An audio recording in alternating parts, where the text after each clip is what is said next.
Hello everyone, and welcome to my General Hospital official channel. I hope everyone is having a wonderful day.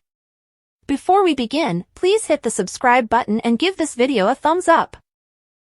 Carly gives Lulu a warning after Tracy orders the dissection crew to keep silent about Sunny. On General Hospital today, Turner and Sunny become closer. Rocco continues to want to know Obrecht and Britt, and Chase defends Willow to Michael. When Chase first gets to the Metro Court pool, he immediately runs into Willow. Michael interrupts him abruptly, saying that they are not having this discussion. Michael gives in when Chase, Willow's next knight in shining armor, convinces him that he owes him because he ended his marriage to Willow. Chase claims that Willow is aware of her poor choices, is working to change, and is no longer enchanted by Drew. According to Michael, there is more going on, and Willow has behaved badly on her own without Drew's help. What does that mean? Asks Chase. Michael only states that they should wait until October and the hearing because Willow has her own problems. Willow is a wonderful mother, and Chase accuses Michael of punishing her when he might have shown her even the slightest amount of empathy. Everyone warns her not to go near the dead horse, but Lulu joins Carly at the Metro Court and is upset that Obrecht was watching the softball game and supporting Rocco. She implores Carly to assist her in getting that jerk out of town. Carly consents to assist Lulu, but only if she can persuade her that Rocco is in danger from Obrecht. Lulu reiterates the entire story of the stolen embryo. Carly is aware that Britt's actions were wrong, but Jason helped her grow. Carly claims that Lulu died rescuing Joss and was not present to see Britt's transformation. Lulu contends that what she did to her and Dante is still visible. Lulu laments that Britt has already taken the relationship with Rocco that should have been hers for his first 9 months, and that Rocco is beginning to view her as his mother as well. Could she steal anything else from her? Rocco seems to be drifting away from Lulu. While in the coma, she bemoans the years she has already lost with him and expresses a desire to avoid losing any more. Carly says that if she doesn't tell him about Britt and Obrecht, she might push him away. Rocco's favorite fan Obrecht, Rocco's favorite cheerleader, shows up with a large green foam finger while Rocco and Danny are discussing the game with Jason at the park. To celebrate their victory, she requests that they all go out for ice cream. Jason tells the boys to get their gear right away. Jason explains to Obrecht that although she views Rocco as her final link to Britt, they are not connected, so she shouldn't stand in the way of Rocco's relationship with his parents.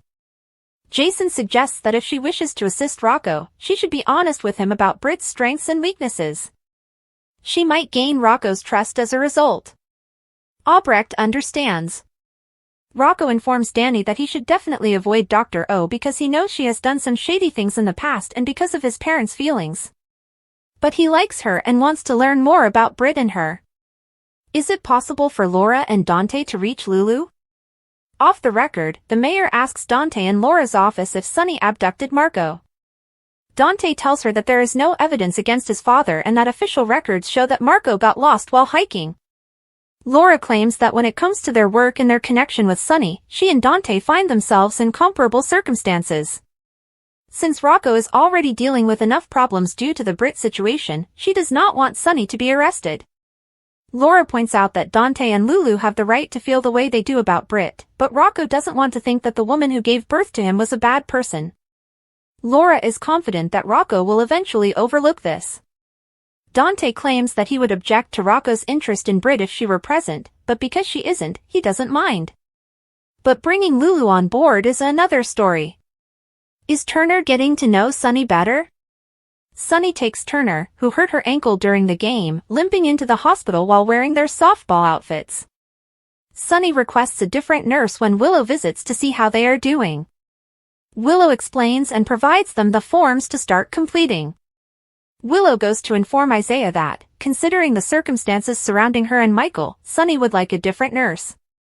But in spite of his reputation, Sunny has treated her more kindly than the other members of his family. Turner, meantime, asks Sunny why he doesn't want to interact with his ex-daughter-in-law. He clarifies that Willow and Michael are at odds and that Drew has ruined her life.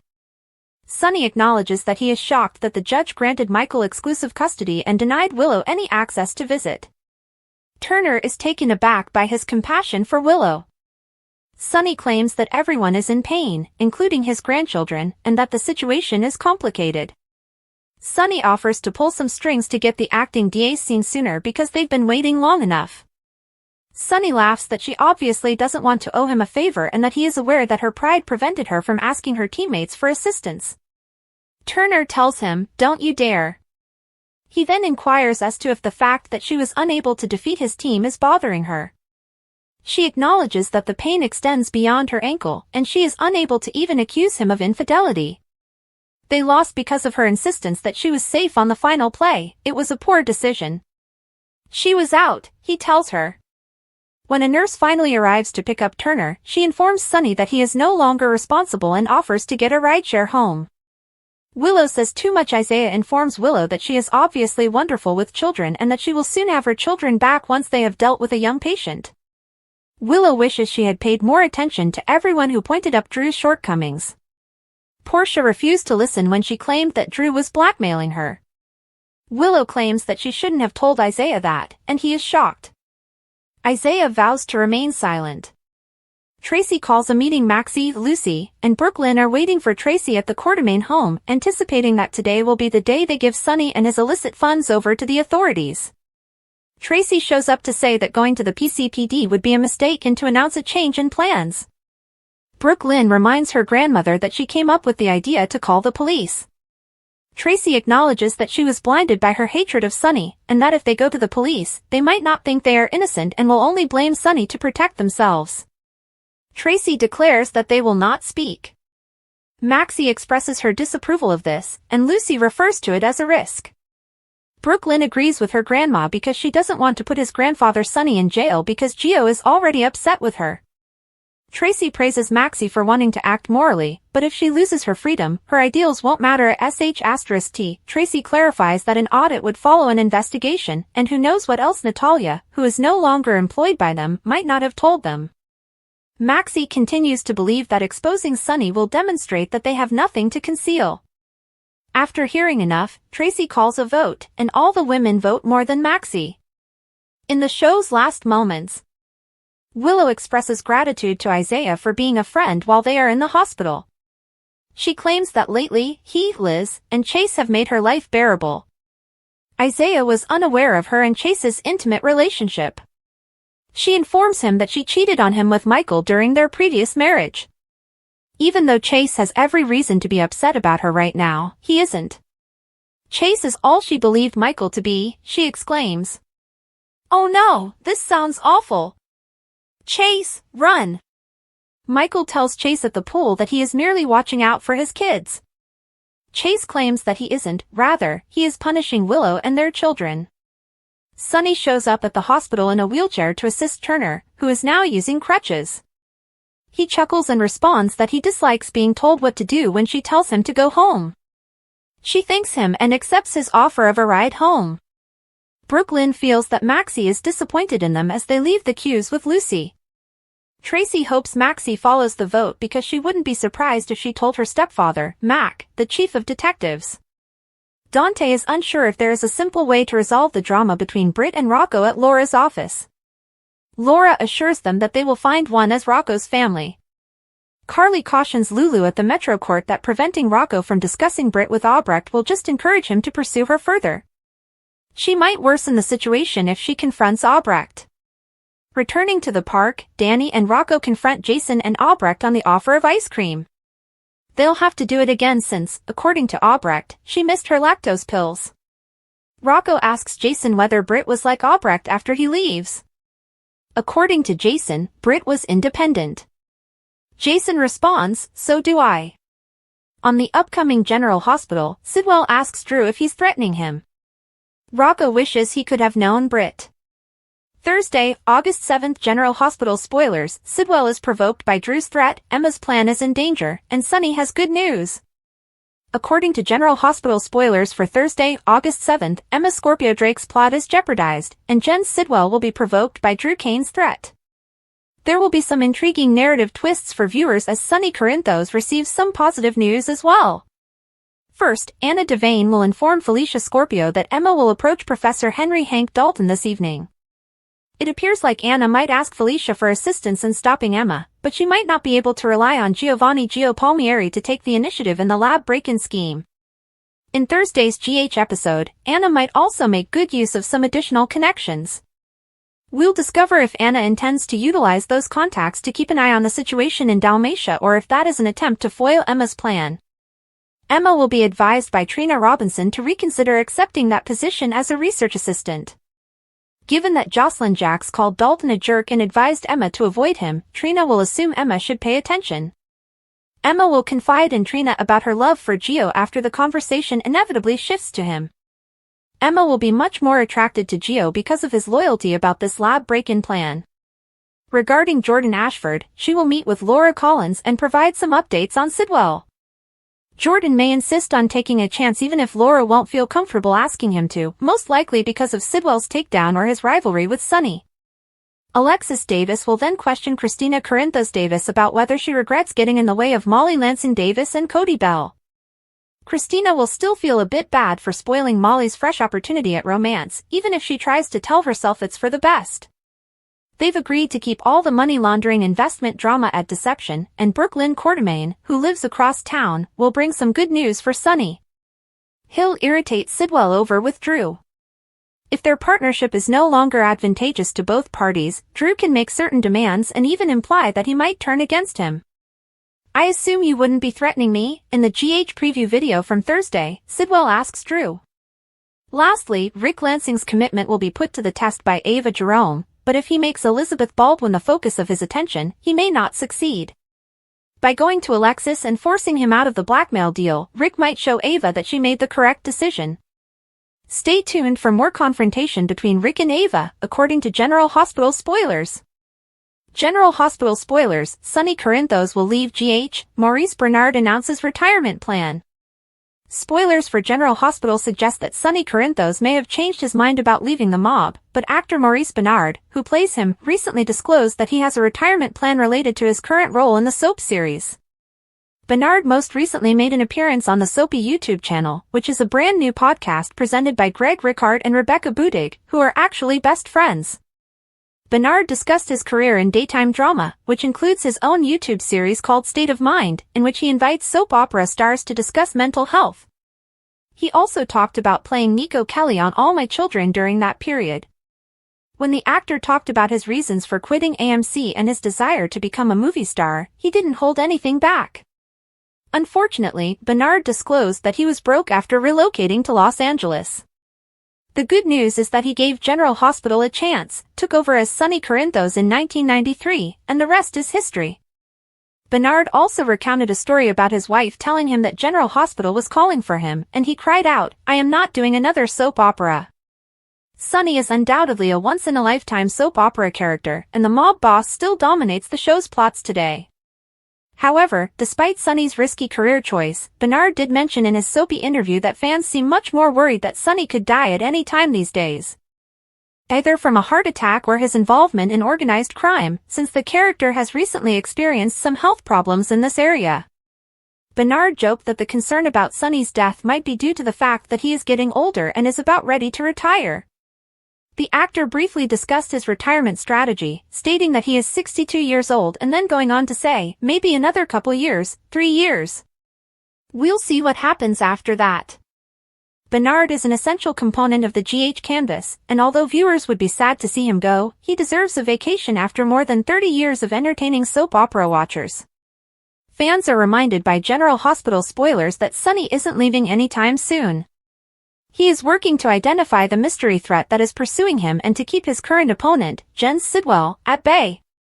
GH spoilers: Danny is pushed into his mother's career by Dante's investigation. According to General Hospital teasers, Danny Morgan is feeling something this week as a result of Dante Falconeri's inquiry into the case of Professor Henry Hank Dalton.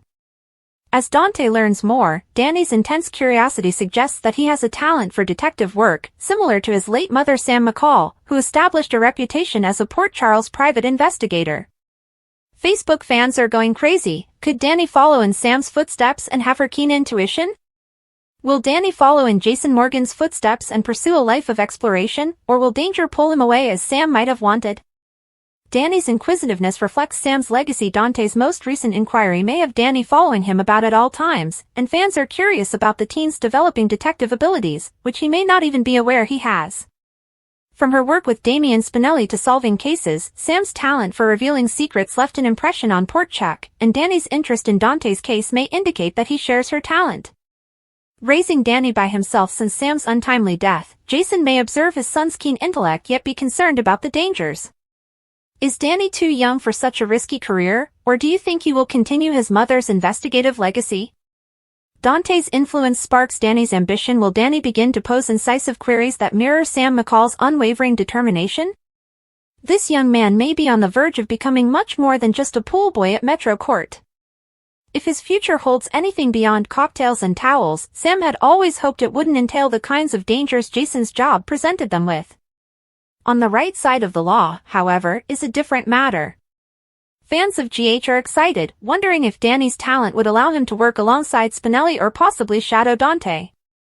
Jason may be urged by Carly Spencer to support Danny's abilities, but he may be afraid that the perils of Port Charles's shadowy side will affect him. Will Danny get into trouble because of his father's profession, or will Dante's work encourage him to follow in Sam's footsteps? Will the next PI be Danny Morgan? Danny's potential as a private investigator may become clear as we delve deeper into his developing curiosity. Will he follow in Sam's footsteps and become a detective, or will he be more drawn to the perilous aspects of Jason's sinister world than Dante's slick cop routine? Being torn between two worlds, Danny may end up exactly like his mother was, attempting to balance her difficult background as a scammer with her wish to steer her family in a safer direction. Every sign of calamity was present on the wedding day. The guests were seated and everything was beautifully decorated, yet there was a sense of tension that permeated the pews like an inexplicable fog. Furthermore, what happened at the chapel was anything but normal, even though the ceremony was supposed to be a serious occasion signifying a new chapter in Willow and Drew's life. No one in Port Charles would ever forget the day because of the lasting effects of the events that transpired. Being the last to arrive, Willow's steps were uncertain as she entered the chapel, indicating that she was experiencing more than just wedding anxiety. She had discovered the unimaginable. The man at the altar had deceived her in a way more profound than any lie she had ever heard. Sure, there had been suspicion, but suspicion was not the same as confirmation. The reality had hit her like a hammer to the chest. Her heart had been crushed, but not broken. The signs were visible to anyone who was paying attention even before the ceremony started. "You promised me an open bar," Liesl said as she walked into the church with her usual flair, a startling but strangely welcome diversion from the otherwise tense mood.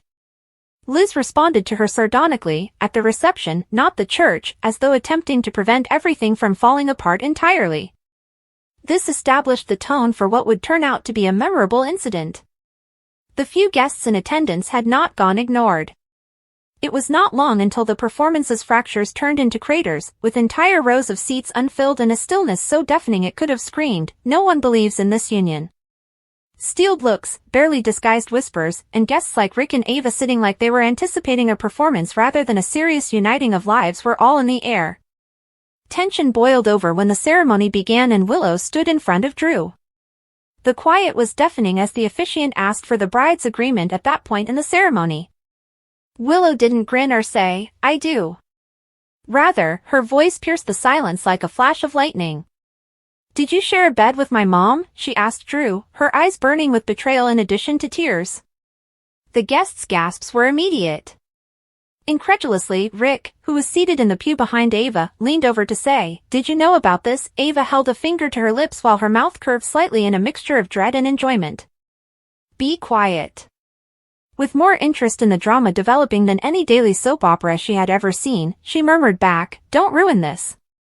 Martin sat rigidly across the aisle, his expression a masterful display of astonished amazement. His look bore an ironic weight for those who were aware of his past, as though he was recalling his own scandalous past in the back of his mind and how history had a tendency of repeating itself, if not in action, then at least in spectacle.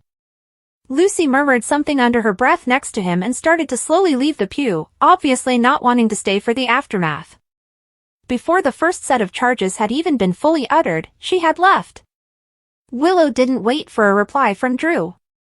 She was not interested in an explanation. She refused to accept an apology. Before anyone could stop her, she turned and left because she wanted some distance. For a few seconds, everyone in the church remained motionless, unsure of whether to follow, stand, or act as though the previous 5 minutes hadn't really passed. One of the few who tried to step in right away was Kai, who was seated near the back. As like the man hadn't just blown up his relationship in front of half the town, he stood up and offered to drive Drew home. However, even as he spoke, Kai's expression remained bewildered. He hadn't completely taken in what had just transpired. Perhaps he hadn't taken the rumors seriously. Perhaps he hadn't been listening closely enough. In any case, he would remember that moment for a longer time than he would have thought. At the end of the evening, Liesel was sitting by herself at the bar with just one drink in her hand. Her eyes mirrored the scene she had just seen, but they were filled with a detached amusement rather than judgment.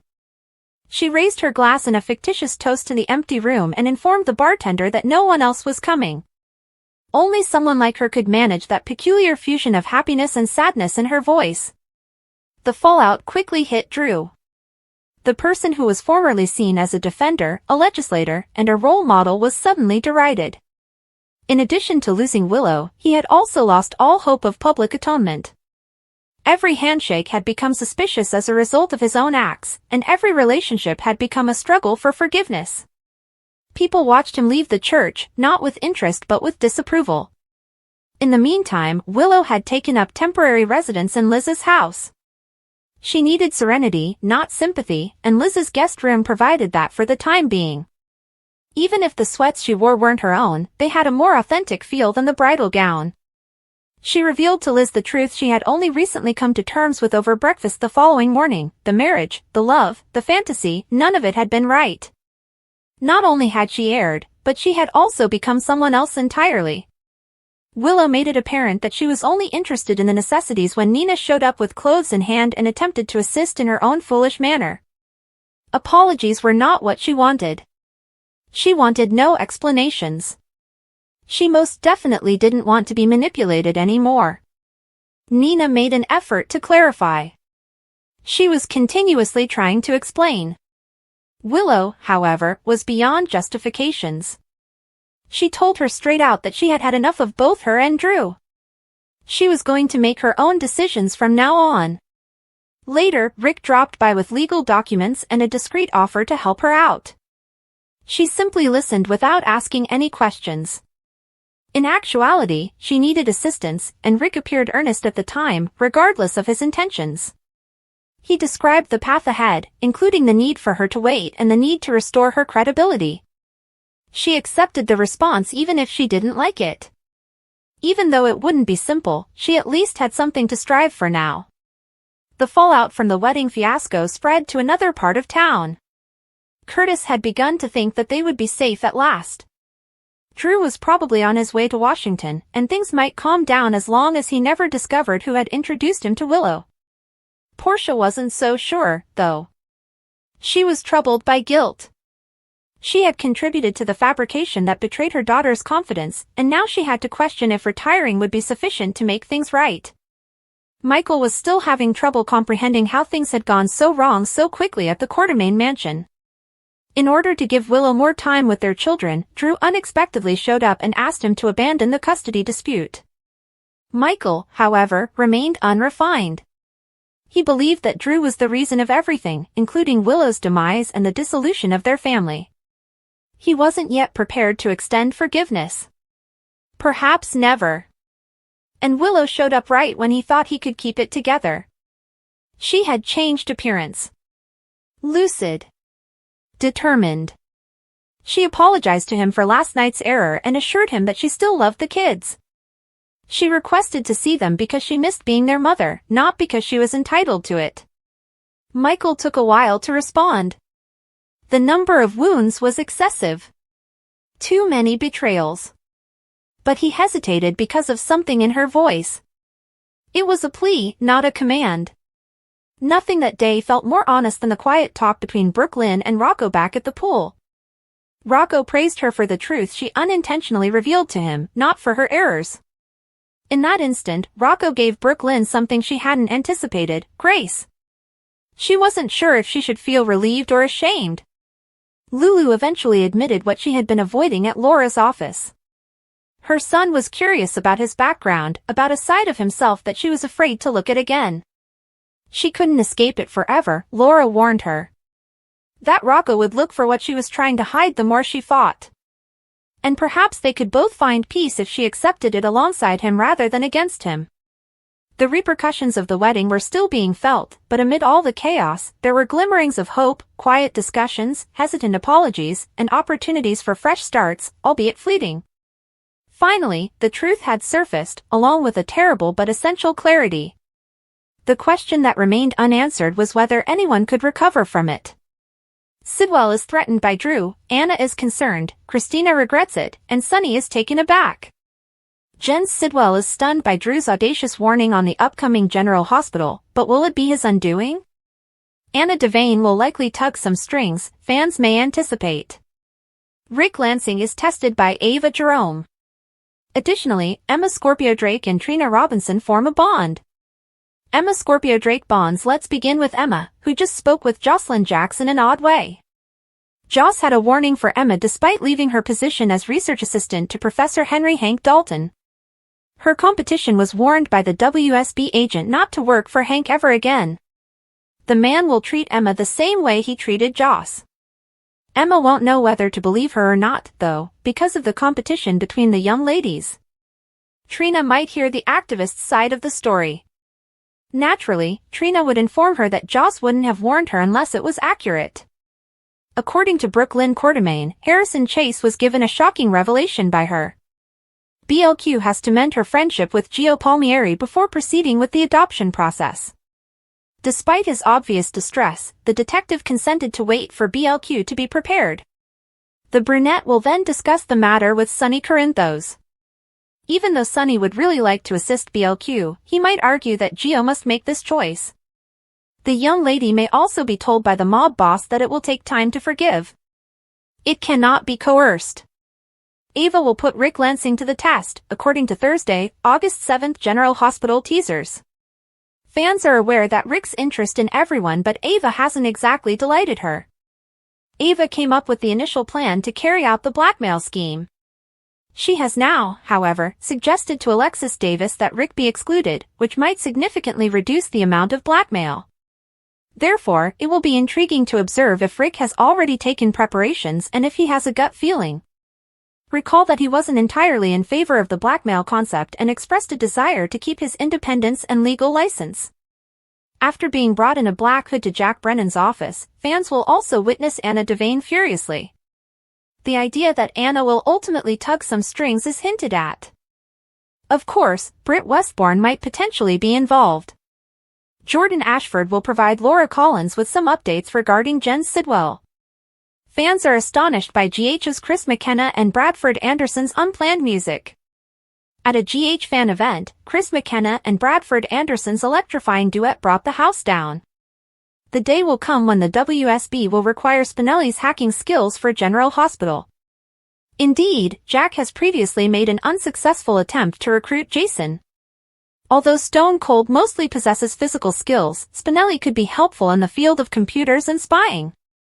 But up until now, Jack and the Jackal haven't met. They brought down the house. Spinelli and Jack eventually met in person at a recent GH fan club event. In reality, a group of fans were being entertained by their respective actors, Bradford Anderson and Chris McKenna. You've Lost That Lovin' Feelin', a 1964 Righteous Brothers hit, was the first song McKenna sang. On social media, including X, formerly Twitter, McKenna posted a video of the amusing scene with the remark, "A quick supercut of the epic duet, Bradford Anderson, and I whipped out for the fan event on Friday. What a good time!" The video was provided by @Cherylg67. Did you know Bradford had those chops, or were you surprised? A first one fan from the Epic Fan Club posed. "Oh, we both knew from my interview on their podcast," McKenna said in response, alluding to his appearance on Anderson and Steve Burton's program.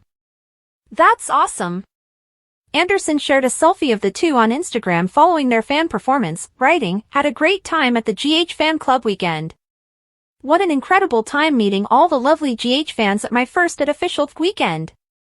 Chris McKenna posted an incredible cast group shot from the event on Instagram with a fan who won a raffle and got to be in it. It was really kind of the very tall Chris McKenna to crouch a little for this photo. The volunteers and staff were great. Looking forward to next year, in a different tweet, McKenna disclosed that they began their conversation with ecstatic fans by sharing his and Anderson's duet. Thanks for watching. If you like this video, so please don't forget to subscribe my channel and don't miss any update.